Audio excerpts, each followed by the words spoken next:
Alhamdulillah wassalatu wassalamu ala rasulillah. Kita lanjutkan kajian kita. Sekarang melanjutkan yaitu kedudukan akal dalam Islam, di mana Islam sangat memuliakan akal sekali.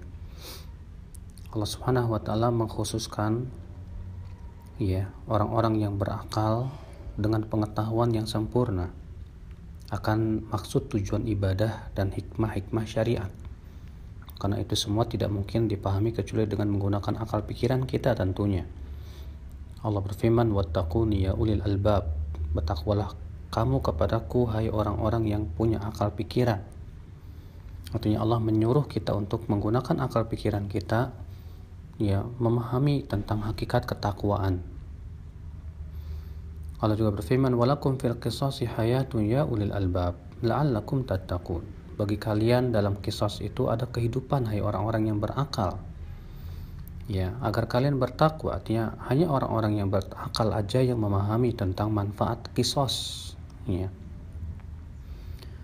Dan Allah Subhanahu wa taala menyebutkan bahwa orang yang bisa mengambil manfaat dari Al-Qur'an, dari peringatan hanyalah orang-orang yang menggunakan akal pikirannya. Allah berfirman, wa ma yadzakaru illa ulul albab. Tidak ada yang ingat kecuali orang-orang yang diberikan akal pikiran.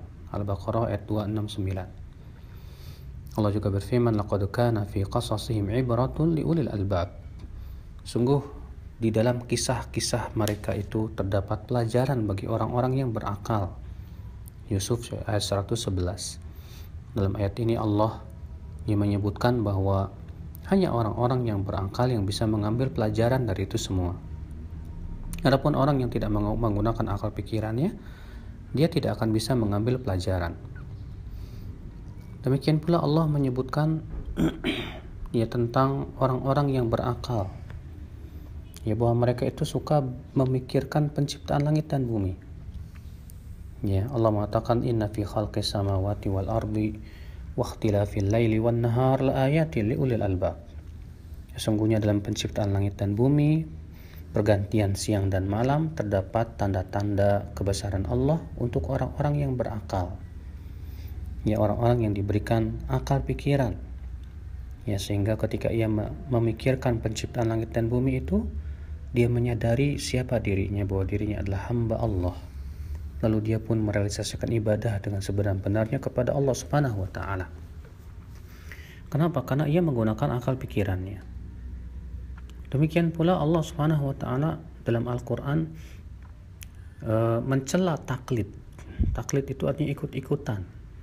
Dan taklid itu menyebabkan akal tidak berfungsi. Sebab orang yang taklid, dia hanya mengikuti saja tanpa mau memikirkan apakah yang ia ikuti itu sebuah kebenaran atau tidak. Beda dengan orang yang menggunakan akal pikirannya, dia akan berpikir apakah kebiasaan nenek moyang tersebut adalah perkara yang sesuai dengan syariat, dengan perintah Allah dan Rasulnya, bahkan sesuai tidak dengan akal pikiran yang sehat.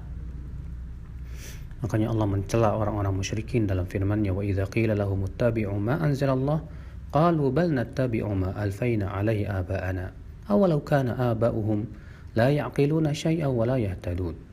Apabila dikatakan kepada mereka, ikuti apa yang Allah turunkan, mereka berkata, justru kami mengikuti apa yang kami temukan dari bapak-bapak kami. Lalu Allah mengatakan, apakah walaupun bapak-bapak mereka, nenek moyang mereka tidak berakal sedikit pun dan tidak mendapatkan hidayah, mereka tetap ikuti juga. Allah menyebutkan di sini bahwa taklid itu menghilangkan fungsi akal. Justru kita diberikan oleh Allah akal untuk berpikir. Maka Islam mengharamkan untuk merusak akal. Allah mengharamkan arak karena itu bisa merusak akal pikiran. Semua perkara yang bisa merusak akal pikiran itu dilarang dalam Islam. Itu menunjukkan betapa agungnya akal di dalam Islam, akal Islam. Allahu a'lam.